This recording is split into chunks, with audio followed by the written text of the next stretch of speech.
The tragic story of Carroll O'Connor, his son's final moment. Carroll O'Connor was one of the most famous comedy actors in the 70s and 80s, but behind the scenes, his life was filled with the grief of losing his only son to drug addiction. For more than 4 decades, Carroll O'Connor's smile was a regular part of Hollywood.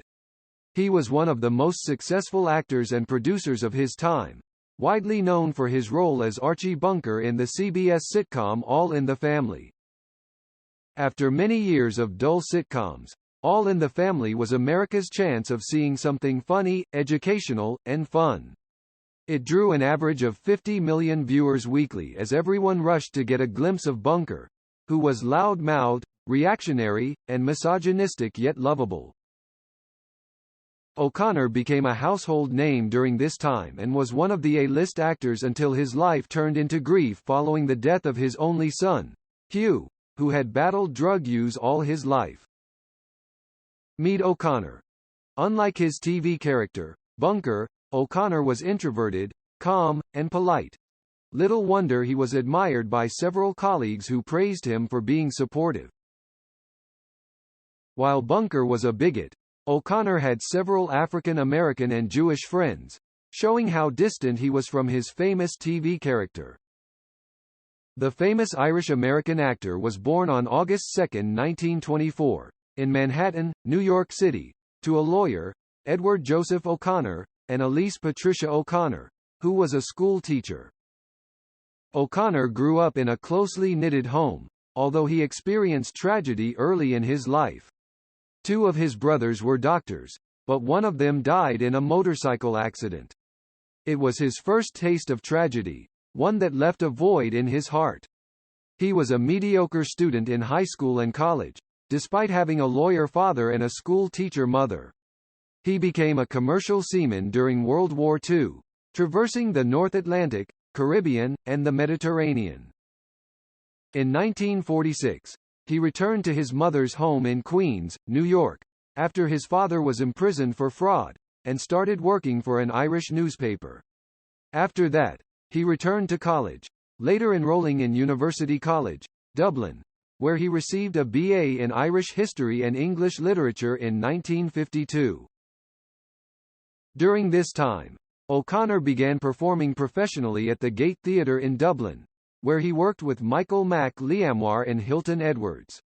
He also performed in shows at the Edinburgh Festival and around Ireland. When he returned to New York in 1954 and couldn't find work, he taught for 4 years before landing a role in Burgess Meredith's adaptation of James Joyce's novel, Ulysses in Nighttown. The role opened O'Connor to many other movies, including the ruthless Hollywood boss Stanley Hoff in an off-Broadway production of Clifford Odets' The Big Knife. O'Connor's reputation as a talented and remarkable supporting actor continued to grow as his career soared in the 60s. He was cast mostly as an army officer, appearing in movies like In Harm's Way and Not With My Wife, You Don't. His career was given a big break by producer-writer Norman Lear when he was invited to star in All in the Family, which became his biggest project as an actor. After that, he appeared in other roles until he retreated from the movie scene after a family tragedy that broke his heart. Losing Hugh. Hugh was born in Rome, Italy, and was adopted by O'Connor and his longtime wife, Nancy, when he was only 6 days old. The actor named him after his late brother and adored him as his only son. Hugh was diagnosed with cancer when he was 16 years old, but after 2 surgeries, he got his life back and followed in the steps of O'Connor to become an actor, but he began to nurse a deadly habit. He became addicted to the prescription drugs and marijuana used to treat his pain and nausea. Over time, he became overly dependent on stronger drugs that defied all attempts to let him live a normal life. Hugh tried to get his life on track and married in 1992, becoming a father the following year, but his challenges were not better. A few days to his 3rd anniversary, Hugh put a call through to his father in what would become their last conversation. He believed there was no way out of his drug problems and was tired of attending several rehabilitation programs. Hugh informed his shocked father of his plans to end his life and end his troubles. O'Connor quickly called the police, but they found his lifeless body from a gunshot wound when authorities got there. A toxicology report showed he had cocaine in his blood before his death. A few hours after Hugh's death, O'Connor publicly blasted Harry Perzigian, who had been supplying Hugh the drugs that consumed his life. O'Connor had tried to get Perzigian arrested as he believed he was the sponsor of Hugh's fatal lifestyle. Following Hugh's death and a raid of his home, Perzigian was sentenced to a year in prison and 3 years of probation, but this was not enough to heal a father's broken heart who had lost his only son. For the rest of his life, O'Connor became an advocate against drug abuse and helped campaign for a California law.